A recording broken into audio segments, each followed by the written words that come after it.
इस कहानी की शुरुआत में हमें एक बीहड़ को दिखाया जाता है जहाँ पर बच्चे जमीन पर गड्ढा कर रहे होते हैं। ये बीहड़ इतना खतरनाक होता है कि दूर दूर तक यहाँ पर पानी की एक बूंद भी नहीं है, यानी कि यहाँ से भागना नामुमकिन है। और जितने भी बच्चे गड्ढा कर रहे होते हैं सब के सब सजा के तौर पर यहाँ पर होते हैं। वहीं शहर में हमें एक लड़का दिखाया जाता है जिसका नाम स्टैनली है। जब वो जा रहा होता है तभी ऊपर से एक स्नीकर्स यानी कि शूज का पैर उसके ऊपर आकर गिरते हैं जिस पर लाल रंग की लाइंस होती है। स्टैनली उन जूतों को सूंघता है तो उनमें से बदबू आ रही होती है। दरअसल उसकी जो फैमिली होती है वो पैर से आने वाली बदबू का इलाज ढूंढ रही होती है, इसलिए वो उन शूज के पैर को अपने साथ लेकर वहां से चल देता है। पर तभी पुलिस आती है और उसे पकड़ लेती है क्योंकि ये जो शूज होते हैं वो एक बहुत बड़े बेसबॉल प्लेयर के होते हैं जो उसने डोनेट कर दिए थे और अब इनकी चोरी का इल्जाम स्टैनली के ऊपर है। स्टैनली को पुलिस उसके घर ले जाती है जहाँ पर वो देखते हैं कि बहुत सारे शूज हैं जिन्हें देखकर पुलिस को पूरा यकीन हो जाता है कि स्टैनली शूज चोरी करता है और बेसबॉल प्लेयर के शूज उसी ने चोरी किए हैं। अब उसे कोर्ट ले जाया जाता है जहाँ पर जज उसे 18 महीनों की सजा सुनाता है और उसे उसी जगह पर भेजा जाता है जिस जगह हमने कहानी की शुरुआत में देखा था जहाँ बच्चे गड्ढा कर रहे थे। दरअसल स्टैनली की जो पूरी फैमिली है वो अपने आप को अनलकी होने के लिए कर्स मानती है और ये उसके परदादा से शुरू हुआ था। स्टैनली अब उस जगह पहुंच जाता है जहाँ पर बाकी बच्चे शुरू में उसे परेशान करते हैं और एक दिन जब वो खाने के लिए बैठा होता है तो स्टैनली सबको बताता है कि उसके ऊपर जूते चोरी करने का इल्जाम लगाया था जो कि एक बहुत बड़े बेसबॉल प्लेयर के थे जिसका नाम क्लाइड स्वीट फैट लिविंगस्टन था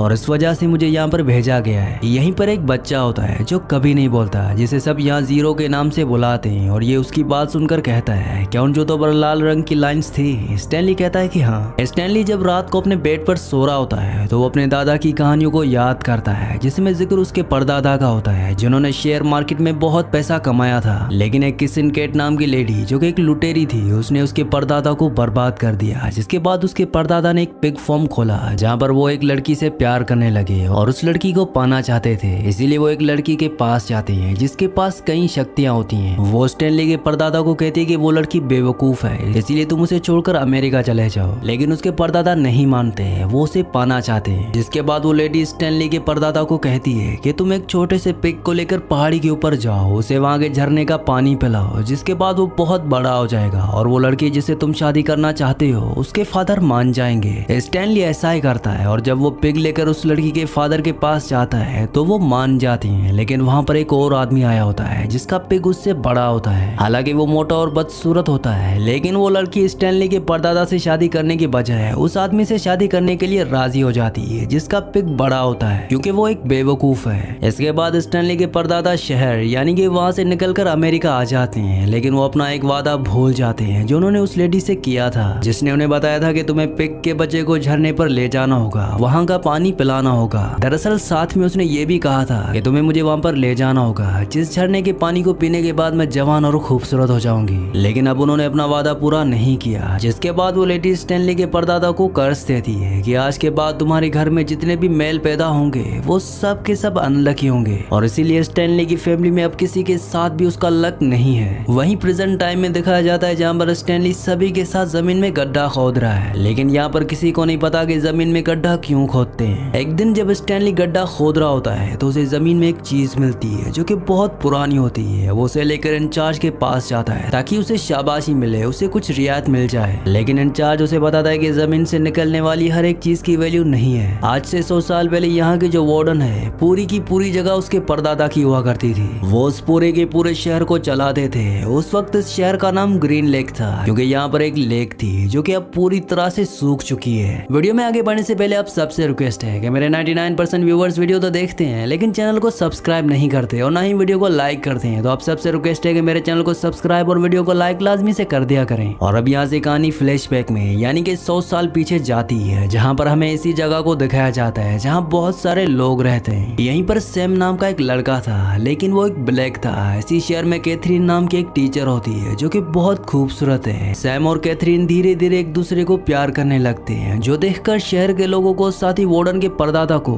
बहुत गुस्सा आता है क्योंकि वो एक ब्लैक है और वार्डन के दादा जो काले और गोरों में बहुत ज्यादा फर्क रखते हैं, वो नहीं चाहते थे कि सैम किसी भी तरह से कैथरीन के साथ जिंदगी बिताए। साथ ही वो खुद कैथरीन को प्यार किया करते थे, इसलिए वो कैथरीन के स्कूल को जला देते हैं और साथ ही अपने साथ सैम को पकड़ कर ले जाते हैं क्योंकि वो उसे मारना चाहते हैं। कैथरीन इस बात से परेशान होकर यहाँ के पुलिस वाले के पास जाती है, लेकिन वो भी वार्डन के परदादा के साथ मिला हुआ होता है। वो उसकी मदद नहीं करता, जिसके बाद सैम को लेग पर मार दिया जाता है। और अब कैथरीन सैम की मौत से बहुत ज्यादा परेशान और दुखी है, इसीलिए उसकी मौत का बदला लेने के लिए सबसे पहले वो पुलिस वाले को मारती है, क्योंकि उसने उसकी मदद नहीं की थी। और उसके बाद वो शहर के कई लोगों को जो वार्डन के परदादा के साथ मिले हुए थे उन्हें मारना शुरू कर देती है, जिसके बाद उसका नाम कैथरीन बार्लो से बदलकर किसिन कैट रख दिया जाता है, क्योंकि वो जिसको भी मारती थी उसे किस करके चली जाती थी। और ये किसिन कैट वही किसिन कैट है जिसने स्टैनली के परदादा के खजाने को, उनकी सारी जायदाद को उनसे लूट लिया था। कहानी वापस प्रेजेंट में आती है, जहाँ पर स्टैनली को दिखाया जाता है कि वो गड्ढा खोद रहा है, और तभी वहाँ पर उसे एक गोली मिलती है, जो गोली उसे उसका साथी जिसका नाम एक्सरे है वो ले लेता है, ताकि इस गोली को इंचार्ज को देकर वो एक दिन की छुट्टी पा सके। और अब यहाँ पर इस जेल की जेलर आती है, जो कि एक लेडी है, जो उस गोली को बहुत ध्यान से देखती है। और उसके बाद एक्सरे को एक दिन की छुट्टी मिल जाती है। वो ऑर्डर देती है कि उस जगह को अच्छी तरह से खोदो। वहीं इंचार्ज अपनी गाड़ी के आसपास नहीं होता, तो एक लड़का उसकी गाड़ी से सनफ्लावर के बीज चुरा लेता है, जिसके बारे में इंचार्ज को पता चल जाता है। और अब सब अपनी जान बचाने के लिए बीजों की थैली को एक दूसरे को पास कर रहे होते हैं। और आखिर में बीज स्टैनली के पास पहुंच जाते हैं, लेकिन स्टैनली इसका इल्जाम किसी पर नहीं लगाता। वो कहता है कि मैंने इन बीजों की थैली को तुम्हारी गाड़ी से लिया था। जिसके बाद इंचार्ज स्टैनली को सजा दिलाने के लिए वार्डन यानी कि जेलर के पास ले जाता है, लेकिन वो स्टैनली को सजा नहीं देती और कहती कि उसको उसी जगह ले जाओ और इन्हें खुदाई करने दो। अब इससे पहले कि स्टैनली यहाँ से जाता, वो दीवार पर न्यूज़पेपर की एक बहुत पुरानी कटिंग देखता है, जिसे फ्रेम किया गया होता है। और ये होती है किसिन कैट के बारे में। उसका नाम होता है किसिन कैट बार्लो, जिसने आज से कई साल पहले उसके परदादा के पैसों को, उनके खजाने को लूटा था। साथ ही उसने और भी बहुत सारे लोगों के खजाने को, उनके पैसों को लूटा था। और ये किसिन कैट वही है, यानी कि कैथरीन। अब जो गोली उसे वहां से मिली थी, उसे याद आता है कि उसमें लिखा था केबी,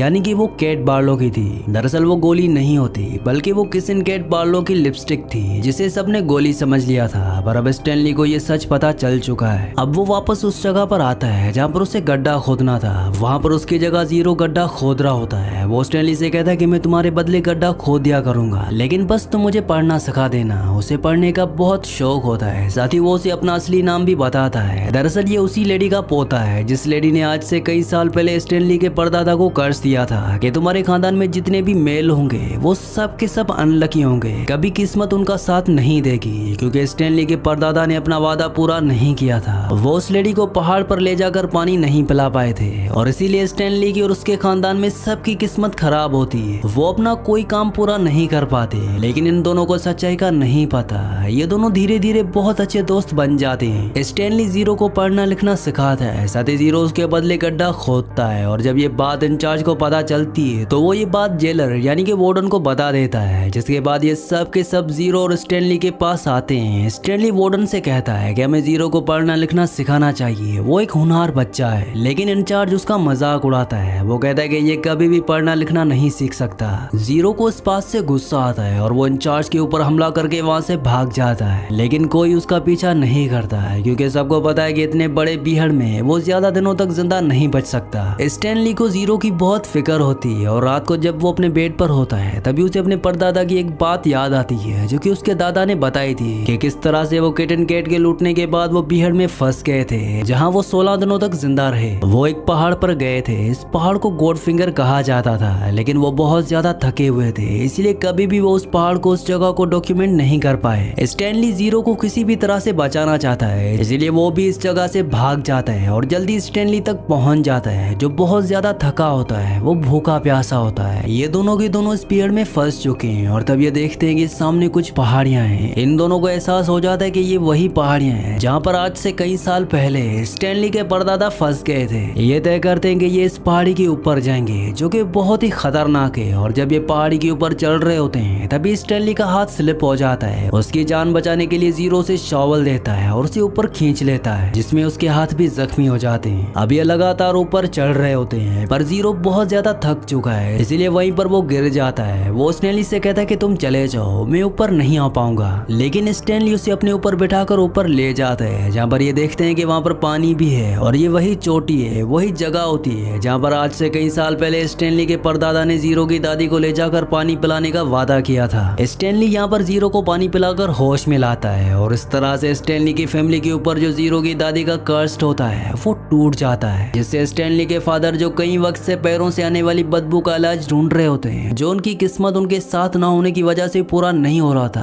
अब वो पूरा हो जाता है, वो उसमें कामयाब हो जाते हैं। यानी कि कास्ट अब टूट चुका है। स्टैनली की फैमिली की किस्मत अब उनके साथ है। साथ ही स्टैनली के ऊपर जो इल्जाम होता है वो भी अब पूरी तरह से उस इल्जाम से छूट जाता है, क्योंकि केस उसकी लॉयर जीत चुकी है। लेकिन जब वो उसे लेने के लिए आते हैं तो वो देखते हैं कि स्टैनली वहाँ पर नहीं है। वार्डन कहती है कि वो यहाँ से भाग चुके हैं और वो अब तक उस बियर्ड में मर चुके होंगे। कहानी एक बार फिर से पास्ट में जाती है, जहाँ पर हमें किसन केट को दिखाया जाता है, जिसके पास इस शहर का मालिक यानी कि वार्डन का परदादा आता है और वो पूछता है कि तुमने खजाना कहाँ पर छुपाया है, लेकिन वो उसे खजाने का पता नहीं बताती, जिसके बाद उसकी मौत हो जाती है। और तब से उस शहर का जो मालिक है यानी कि वार्डन का खानदान उस खजाने को ढूंढ रहा है और इसीलिए बच्चों से यहाँ पर गड्ढे करवा जाते हैं। लेकिन अब स्टैनली को पता है कि वो खजाना कहाँ पर है, इसीलिए दोनों के दोनों वापस उस जगह पर आ जाते हैं जहाँ पर इन्हें किसन केट की लिपस्टिक मिली थी। वहाँ पर ये गड्ढा खोदना शुरू कर देते हैं। अब यहाँ पर वार्डन भी आ जाती है। वो देखती है कि इनके पास खजाने का बॉक्स है, लेकिन उसके ऊपर बहुत सारी चिपकलियां हैं जो कि बहुत जहरीली हैं, जिनसे सब के सब डर जाते हैं। अब यहाँ पर पुलिस डिपार्टमेंट से भी कुछ लोग आ जाते हैं। वार्डन स्टैनली और जीरो के ऊपर इल्जाम लगाती है ये यहाँ से मेरे खानदानी खजाने को लेकर भागने की कोशिश कर रहे हैं। पर इससे पहले कि कोई कुछ समझ पाता,